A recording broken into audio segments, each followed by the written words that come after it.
तो दोस्तों आइए जानते हैं कि जगन्नाथपुरी में जगन्नाथ भगवान का मंदिर का निर्माण कैसे किया गया और जगन्नाथ रथ यात्रा हर वर्ष क्यों निकाली जाती है। तो यह कथा स्कंद पुराण के उत्कल खंड से लिया गया है।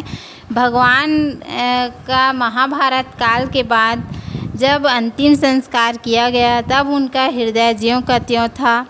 इस दुख को बलराम भैया सहन नहीं कर सके और उन्होंने उनका हृदय लिया और समुद्र में चले गए। उनके पीछे पीछे माता सुभद्रा भी चली गई।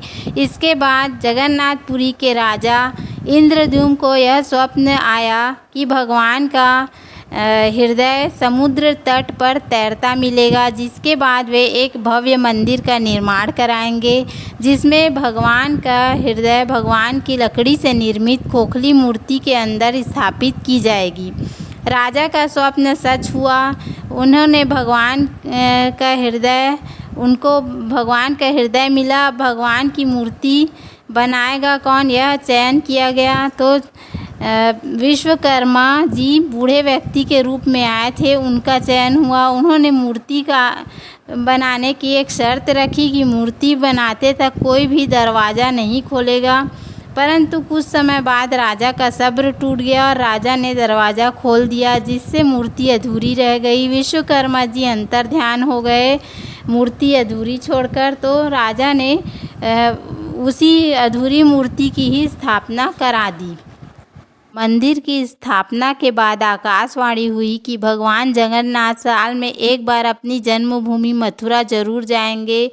स्कंद पुराण के उत्कल खंड के अनुसार राजा इंद्रद्युम्न ने आषाढ़ शुक्ल द्वितीया के दिन प्रभु के उनकी जन्मभूमि जाने की व्यवस्था की। तभी से यह परंपरा रथ यात्रा के रूप में चली आ रही है।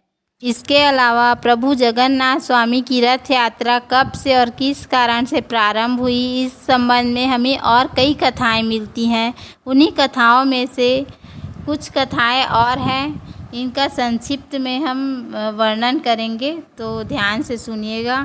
एक दूसरी कथा के अनुसार जिसके अनुसार सुभद्रा के द्वारिका दर्शन करने की इच्छा पूरी करने के लिए श्री कृष्ण और बलराम ने अलग अलग रथों में बैठकर यात्रा की थी। सुभद्रा की नगर यात्रा की स्मृति में ही यह रथ यात्रा पुरी में हर साल होती है। इस रथ यात्रा के बारे में स्कंद पुराण, नारद पुराण, पद्म पुराण और ब्रह्मा पुराण में भी बताया गया है। तीसरी कथा है, एक बार राधा रानी कुरुक्षेत्र में श्री कृष्ण से मिलने पहुंची और वहां उन्होंने श्री कृष्ण से वृंदावन आने का निवेदन किया। राधा रानी के निवेदन को स्वीकार करके एक दिन श्री कृष्ण अपने भाई बलराम और बहन सुभद्रा के साथ वृंदावन के द्वार पहुंचे। तो राधा रानी, गोपियों और वृंदावन वासियों को इतनी खुशी हुई कि उन्होंने तीनों को रथ पर विराजमान करके उसके घोड़ों को हटाकर उस रथ को खुद ही अपने हाथों से खींचकर नगर का भ्रमण कराया।